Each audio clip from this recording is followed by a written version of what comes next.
16 जुलाई 1945 का वो खास दिन जब इंसानियत को खत्म करने वाले हथियार एटॉमिक बॉम्ब को पहली बार टेस्ट किया गया था। ह्यूमन हिस्ट्री में एक ऐसा खतरनाक वेपन तैयार हो चुका था जो पूरी दुनिया को बदलने वाला था। इस एटॉमिक बॉम्ब को बनाने वाले फिजिसिस्ट जे रॉबर्ट ओपेनहाइमर थे और उन्हें खुद भी अंदाजा नहीं था कि इनका बनाया हुआ ये वेपन इस कदर तबाही का बायस बन सकता है। जब उन्होंने ये तबाही अपनी आंखों से देखी तो उन्होंने ये तारीखी जुमले कहे, Now I am become death, the destroyer of worlds. I suppose we all thought that one way or another. इस एटॉमिक बॉम्ब ने ओपेनहाइमर को तबाही के दहाने पर क्यों और कैसे लाकर खड़ा कर दिया था। जिस शख्स की कामयाबी की वजह से अमेरिका वर्ल्ड वॉर 2 जीता था, उसको अमेरिका ने पूरी दुनिया में जलीलो रुस्वा कर दिया था। दोस्तों, ओपेनहाइमर ने कारनामे तो बहुत से अंजाम दिए थे, लेकिन तारीख में हमेशा उन्हें फादर ऑफ एटॉमिक बॉम्ब के तौर पर याद किया जाएगा। 1904 में पैदा होने वाले और सिर्फ 18 साल की उम्र में केमिस्ट बनने का ख्वाब उन्हें हार्वर्ड ले गया। एडमिशन मिलते ही वो बीमारी की वजह से पूरा साल क्लासेस ज्वाइन ना कर सके, लेकिन फिर भी 4 साल की डिग्री उन्होंने 3 सालों में हासिल कर ली। केमिस्ट बनने के साथ साथ उनका फिजिक्स में भी काफी इंटरेस्ट था। हार्वर्ड से फारिग होने के बाद थ्योरेटिकल फिजिक्स पर रिसर्च करने के लिए ये जर्मनी की गॉटिंगन यूनिवर्सिटी में चले गए।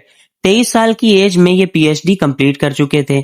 इनकी नेचर थी कि वो किसी से ज्यादा घुलते मिलते नहीं थे, बस अपनी रिसर्च में मसरूफ रहते थे।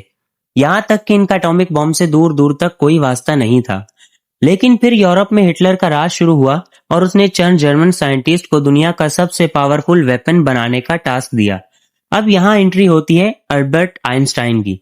जी हाँ, आइंस्टाइन ने हिटलर का ये खतरा भांप लिया और अमेरिका के रोजवेल्ट प्रेसिडेंट को लेटर लिखकर कहा कि हमें भी इस तरह का वेपन तैयार करना चाहिए, वरना कल को हिटलर हम पर हावी हो सकता है।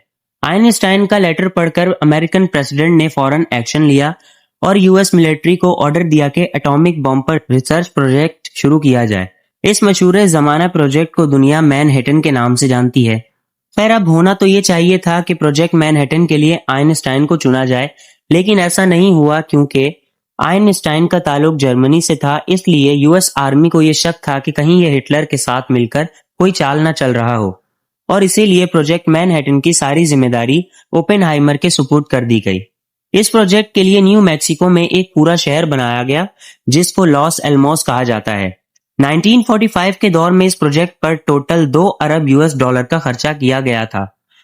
अमेरिका की हिस्ट्री में यह सबसे सीक्रेट प्रोजेक्ट था। प्रोजेक्ट मैनहट्टन में टोटल 1,30,000 वर्कर्स काम करते थे।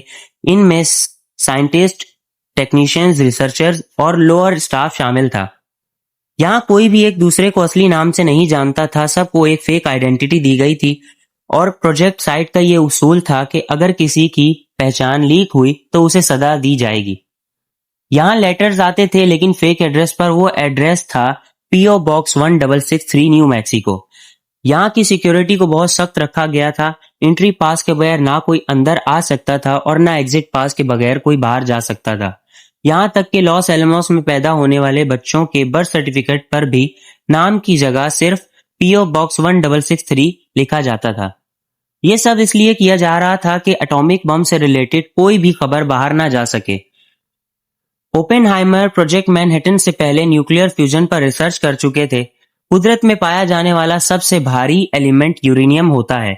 यूरेनियम के एक एटम में 92 प्रोटॉन और 46 न्यूट्रॉन होते हैं, जिनको अगर प्लस कर लिया जाए तो यूरेनियम का टोटल एटॉमिक मास 238 बनता है। इसके बाद साइंसदानों ने काफी रिसर्च के बाद ये नतीजा निकाला कि यूरेनियम 238 को एक खास प्रोसेस से गुजारा जाए तो इसमें से यूरेनियम 235 निकलता है और ये इंतहाई अनस्टेबल एलिमेंट है। यानी अगर एक न्यूट्रॉन को इस नए यूरेनियम 235 के साथ कोलाइड करवाया जाए तो यूरेनियम स्प्लिट हो जाता है और नाकाबिले यकीन एनर्जी पैदा करता है।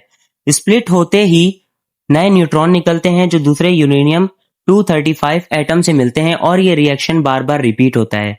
ये सारा चेन रिएक्शन सिर्फ चंद माइक्रोसेकंड के अंदर अंदर पूरा हो जाता है और सारे रिएक्शन का निचोड़ हमें एक जोरदार धमाके और एनर्जी रिलीज की सूरत में मिलता है।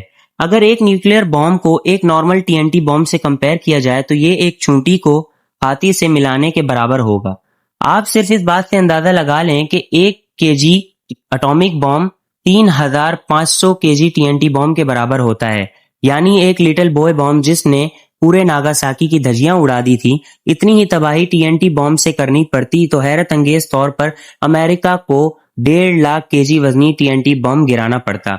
ये इतना ज्यादा वजन है कि आज के दौर में भी कोई जहाज इसे नहीं उठा पाएगा।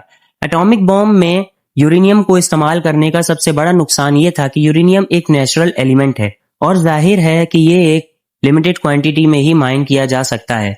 रिसर्चर्स ने यूरेनियम की टक्कर का ही एक नया एलिमेंट बनाया जो नेचुरल भी नहीं था और जो यूरेनियम 235 से भी ज्यादा अनस्टेबल था। ये एलिमेंट प्लूटोनियम 239 था। अमेरिका को प्रोजेक्ट मैनहट्टन के कंप्लीट होने की बहुत जल्दी थी। आखिरकार 1945 16 जुलाई को दुनिया का पहला एटॉमिक बम तैयार हो गया था। जब इसको डेटोनेट किया गया तो इसकी शिद्दत देखकर पूरी दुनिया खौफजदा हो गई। ओपेनहाइमर समेत बाकी साइंसदान जो इस प्रोजेक्ट का हिस्सा थे बुरी तरह से डर गए। ह्यूमन सिविलाइजेशन को खतरे में डालने वाला ये पहला हथियार था जो अब इंसानों के हाथ लग चुका था। इससे इंसानियत पर क्या असरात बर्पा हो सकते हैं ये सोचे बगैर अगले ही महीने अमेरिका ने इसको हिरोशिमा और नागासाकी पर इस्तेमाल कर डाला। इन दोनों हमलों में 2.5 लाख से भी ज्यादा लोग जान गंवा बैठे। कुछ ही दिनों बाद जापान ने अमेरिका के आगे हथियार डाल दिए और यहीं पर हुआ वर्ल्ड वॉर 2 का दी एंड। उम्मीद करता हूं सैम टीवी की वीडियो आपको भरपूर पसंद आई होगी। इंशाल्लाह इस पर और बेहतरीन वीडियोस आती रहेंगी। शुक्रिया।